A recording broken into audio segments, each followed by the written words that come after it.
Yeah, we'll see. We'll see how it all transpires. We've got a full year of the 2026 cycle to break down. We'll continue to talk about these 2026 kids coming up next here on Locked On Sooners.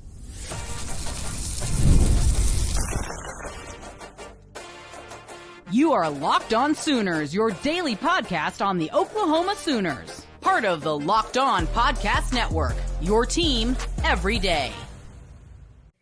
Thanks again for making Locked On Sooners your first listen every single day. Shout out to all the everydayers. I want to give a special shout out to Henry, who I got to meet on Sunday, just bouncing around town. He said, "Hey, are you John Williams, Locked On Sooners?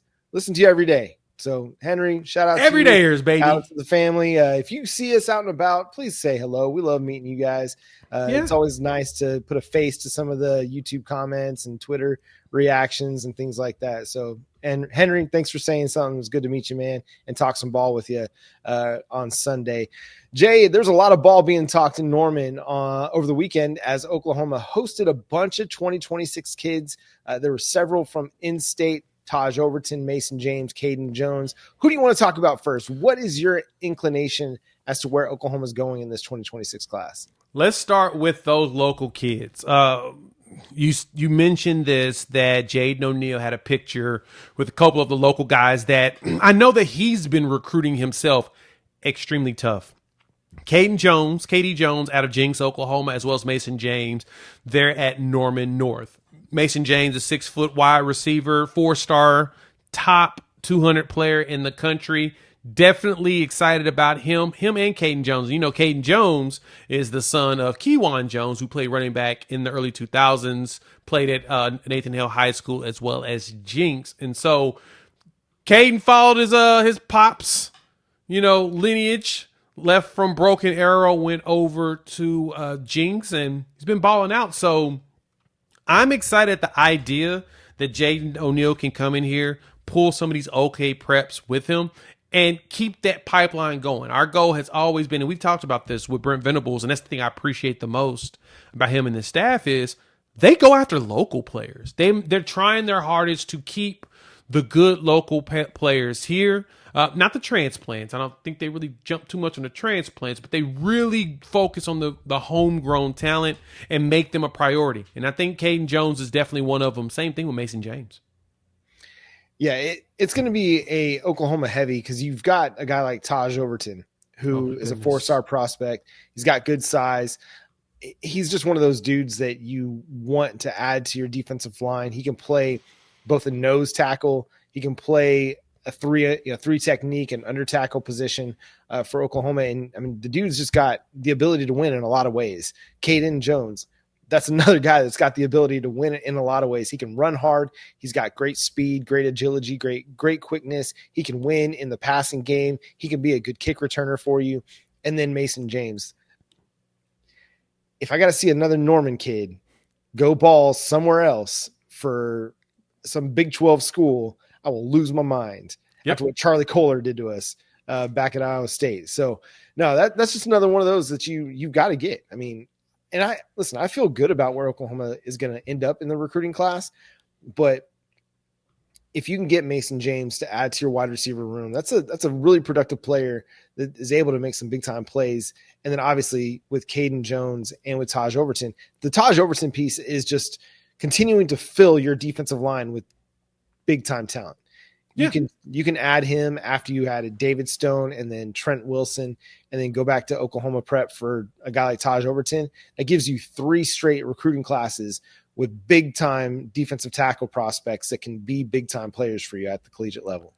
Yeah, and then Oklahoma put out an offer to Putnam City West athlete DJ Akerson, 6 foot, he played corner as well as wide receiver, and he's pretty athletic. I went and looked at some of the film on him and watched when I saw him get his offer while he was there at the junior day, which is always exciting to see the kids get their offer. You see them smiling, and you can tell that they're just like beaming from ear to ears, the offer that I've been wanting. Kind of like you mentioned last segment about Bo Bentley. He's a huge Oklahoma Oklahoma fan, Baker Mayfield's favorite player, which shout out to Baker. He's influenced so many of these young players just with his moxie and his attitude. Got so many wanting to be him. And I appreciate that because that attracts them to wanting to check out a program like Oklahoma. Even as a blue blood, you still got to find ways to bring players in when you're not doing all the cool jersey stuff like some of the other programs are. But just focusing on that OK Prep agenda, to me, is just huge. It shows that they truly have the dedication and they didn't lie and give lip service coming in. Brent Venables said he wanted to prioritize the state, and they're doing that. So like you said, you don't want to see another Norman North kid go somewhere else and dominate. You want to make sure you can catch him early. And because they're spending time on these campuses, going up to Owasso, going up to Booker T, in Tulsa, spending time at the local schools and trying to attract that talent, that means that they really care and they're really trying to find a way to really develop the local guys here. So pretty excited to see that. Yeah, and don't sleep on DJ Ackerson. He might not be rated just yet, but you've already got Oklahoma State going after him. You got Boston College coming out of nowhere, trying to pull him out of the state. And then Nevada, he's got an offer from them as well. So, 4 offers so far on the table: Oklahoma State, Nevada, and BC. I imagine that offer sheet will continue to pick up. I mean, Oklahoma is going to recruit well, and they're going to continue to recruit in a way that may or may not make sense to everybody because they're going to trust their evaluations. They're going to trust their instincts on players, and they're going to be continuing to look for the right kind of guys in the process. It's not just going to be about the star rating. Does that matter? It can matter, but it's not the only thing.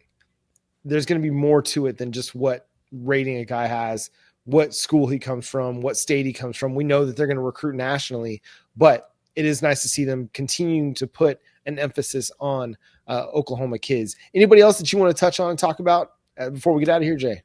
I think one player, though, that we're going to have to definitely break down a lot more is going to be the big Swedish kid, Valdin Sone. Yep. He's out over at PP. He's a PPI recruits, plays ball in Virginia.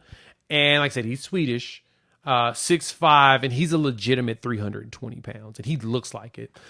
His coach, Brandon Collier, he's one of the guys over at PPI, and he does in recruits, and he keeps up with all the international players. I think Daniel Akinkumi kind of came through him as well. And seeing Vladin walk by BV, stand next to him, stand next to Bates, I'm like, okay, he's a ginormous human being. Huge. Just the videos had me in awe. I'm like, okay, we need to find a way. I don't care. Find a way to win this kid's services because at his size and being naturally 6'5", over 300 pounds, day one coming on the campus, he's going to find a quick path, and he's got some quick moves. He's strong. He runs through people. He has a no mercy mentality where he tries to push people around, John.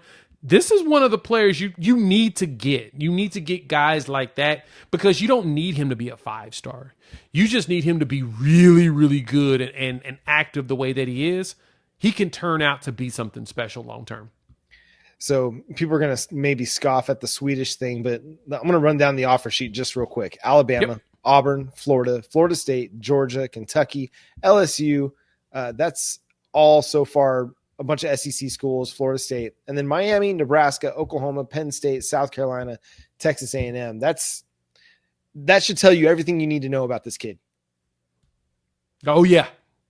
All those SEC schools, all the schools that are known for having trenches like Penn State, Nebraska, Syracuse, who, they've been doing a really good job of getting trench players ever since they got Nick Williams up there with Fran Brown. Yeah, all the trench gamers, they're after this kid. And, of course, Virginia, the local state school, is going to go after him, just waiting for Vitek to give him an offer. Mm-hmm. But the kid is the big ticket. He's going to be something special. And if you get him here, which I heard that we have a very good chance now based upon how the visit went, you may have put yourself ahead of pace over the next couple of years because he's definitely going to be someone that could potentially be a 3-year starter. Yeah. Now, this is going to be one of those recruitments that will likely go down to the wire because you just can't find dudes that are already well over 300 pounds that can play defensive tackle and be very, very productive at the position. Those are rare breeds. And we know we've seen it, right? We've seen the defensive tackle recruitment play out over the last several years, dating back to DJ Hicks. And then through the 2024 cycle, whether it was David Stone and Jaden Jackson or Floyd Bucard, like name a defensive tackle that Oklahoma was in on, and how much of a dramatic recruitment it was, whether they won it or lost it. It was just one that everybody was following because of how important those dudes are to a defense. So we'll talk about Valdin Sone this week at some point, dig deeper into his game. Yep. Let you know what we like, what we see his abilities potentially to be at the collegiate level. We'll do that. I also want to talk about my guy, Braden Rouse. This is a dude, a linebacker out of Georgia that I like that kid a lot. So we'll talk about him on a later show coming up this week here on Locked On Sooners. But again, thanks so much for making Locked On Sooners your first listen every single day. Shout out to all the everydayers out there. Tune in, subscribe to the show wherever you get your podcasts. We're free and available on all podcast platforms and on YouTube. Follow Jay at Unfair Sports. Go check out his channel, Unfair Sports, on YouTube. You can follow me at John9Williams. You can read my work covering the Sooners over at SoonersWire.com. The show is at Locked On Sooners on all the social media platforms that you like to frequent the most. Make sure you go hit the follow button wherever you do see us, so you can see all of our great content that we're putting out there. But until next time, he's Jay. I'm John. We'll talk to you then. Boomer. Sooner.